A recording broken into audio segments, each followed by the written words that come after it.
Emotional అవడానికి reason ఉంది.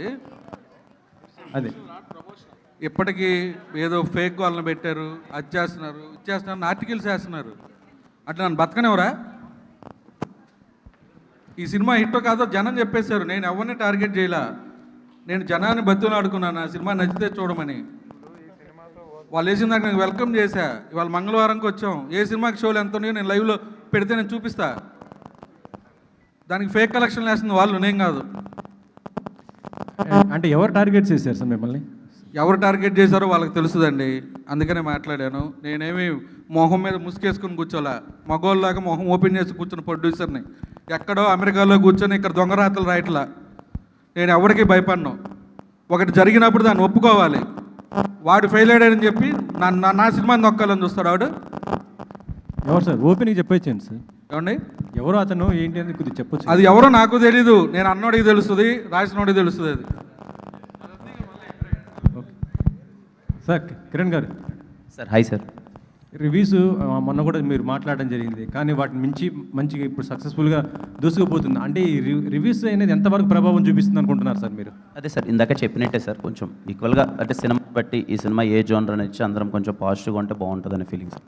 But very happy sir, ఆడియన్స్కి వెళ్ళిన తర్వాత ఇంత మంచి రెస్పాన్స్ ఇచ్చారు, ఇంత పెద్ద హిట్ అయింది. Thank you sir. కిరణ్ గారు. Sir hi sir. Hi sir. Sir యాక్చువల్గా మీ మూవీ కంగ్రాట్స్ ముందుగా. లవ్ స్టోరీ ఉంది, మంచి ఒక హీరోయిన్ క్యారెక్టర్లో ఒక సర్ప్రైజ్ ఉంది.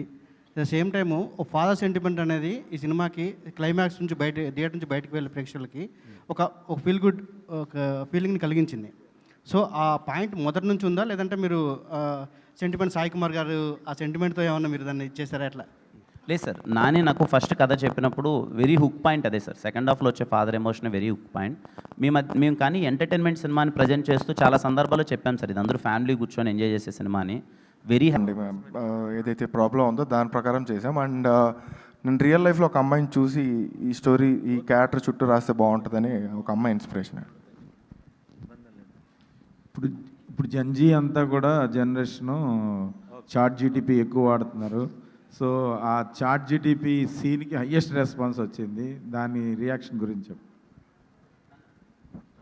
వెరీ క్రేజీ ఐడియా సార్ అది. నాని చెప్పినప్పుడే నేను చాలా బాగా ఎంజాయ్ చేశాను. యూత్ బాగా కనెక్ట్ అవుతారని థియేటర్లో గోల పెట్టారు సార్. ఆ పర్టికులర్ ఎప్పుడైతే నా గర్ల్ ఫ్రెండ్కి ప్రాబ్లం ఉంది ఏం చేయాలి చెప్పు అనగానే కొన్ని రోజులు ఎక్కడికైనా దొబ్బే అనగానే థియేటర్ మొత్తం గోల పెట్టేసింది సార్.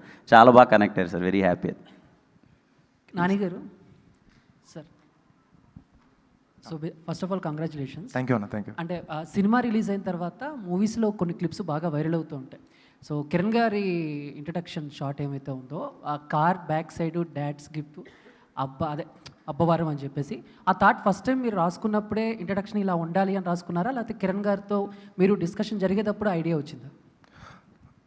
రాసుకునేటప్పుడు లేదండి, కిరణ్ గారితో డిస్కషన్లోనే ఐడియా వచ్చింది.